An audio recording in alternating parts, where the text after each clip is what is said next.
This is the Real Estate Channel Network. Today we're going to talk about real estate news, strategy, and opportunities. Thank you for making us part of your day. Today I'm going to break down the 10 worst home upgrades I see buyers regret all the time. These are features that sound like a great idea, but when you actually live with them, they become a problem. And trust me, I've seen a lot of people make this mistake, a lot of my people that I've worked with, and so let's get into this. Number one, microwaves and ovens. Microwaves and oven combos. Okay, this is sleek, right? Built-in, space saving, all in one. Here's the problem. When your microwave breaks, you're replacing everything. Even if the oven works perfectly, you'll wait months for matching units and you suffer in performance.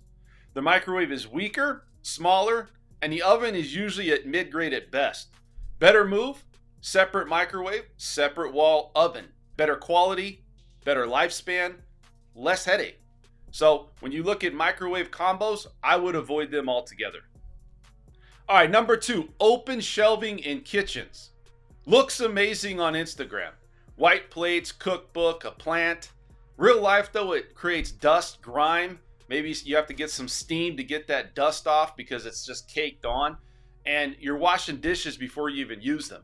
So unless everything matches, your kitchen starts looking like a garage shelf. Let's just be upfront. So what I would do is stick with cabinets. One or two open shelves max, not your entire upper kitchen. Number three, oversized and split kitchen islands.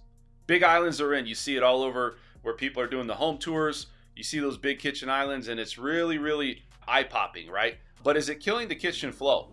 You know, when you look at the 36 inches of clearance, you really need 42. When you open up the dishwasher, sometimes it's an obstacle course. You're walking into it, you got to move around it. If you don't have a lot of area there, you know, what you're looking at is a big problem for a lot of people buying into these big kitchen islands. Also split islands. Two islands with a walkway. I'm not really a fan of that. You lose counter space and gain cardio while walking around the kitchen. So design for how you live, not how it looks on the floor plan. Number four, glass cabinet doors. They look elegant until you touch them. Fingerprints, smudges, dust, constant cleaning. If you like to clean, then get them. But everything inside has to look perfect, and there's chaos a lot of times behind those doors. One slam and you're replacing a $400 panel. So the better option for this would be solid doors, use glass sparingly, maybe on one or two cabinets, not the whole kitchen itself. Number five is waterfall countertops. I know that designers love them, but why would you put the most expensive surface at shin level? You have kids, you have people walking by hitting it, they crack, they chip. I wouldn't do it. They cost a lot of money. Here's what no one tells you. They kill seating comfort. The bar stool doesn't fit well and legs hit. You sit awkwardly. Upgrade appliances or just save the money. Number six is open floor plans without a quiet space. Open floor plan sounds great. A lot of builders like to create homes with this concept until you need the silence. You know, if you have Zoom calls going on, blenders, dogs or kids doing, everything echoes in the house. One concept works is if you have somewhere to escape, like if you have an office or you have a den, no problem. But you don't know how valuable having a door or having that separate area is, especially on smaller homes. Bigger homes are fine, smaller homes, they do become a problem and there's a lot of chaos. So think before you knock down a wall. Number seven is marble countertops. Beautiful? Absolutely. Practical? Not even close. Marble stains, etches, it scratches, lemon juice, maybe some wine, tomato sauce. If it gets on there, it's not coming out. So now you just ruined those $30,000 countertops. What I would look for is maybe quartz, same style, zero babysitting. Number eight is home theaters. They were cool back in 2010. Today, they're not as cool. Right? You can buy a TV 75 inches and a lot of times these home theaters become a storage area. Nobody really wants to watch movies like it was in a DVD era.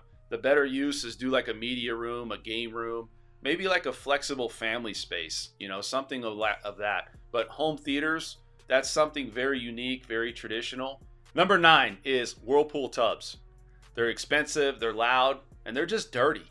You know, when you look at these jets, and you turn the jets on, water comes flowing out. Now, if you need this because maybe you have back problems or maybe you're just aching, I understand that. But most of them turn into a towel storage. So No thanks on getting a whirlpool tub in my house. Number 10 is giant centerpiece tubs. They look great in photos, but they never get used. Really, they turn into a waste of space. I walk into a lot of the homes that I'm selling and they look like they've never had water in them. So it's a waste of space. What I would do is upgrade my shower, maybe a steam option, maybe put in benches, something like that, and then take that tub area and turn that into a storage area. Make it practical. So that's my top 10 list. There's a big difference between homes that show well and live well. Don't chase trends. Think about how you're going to use that space every single day. What's an upgrade you regretted or something that you had to live with? Drop it in the comments and we'll see you guys at the next one because we're done here.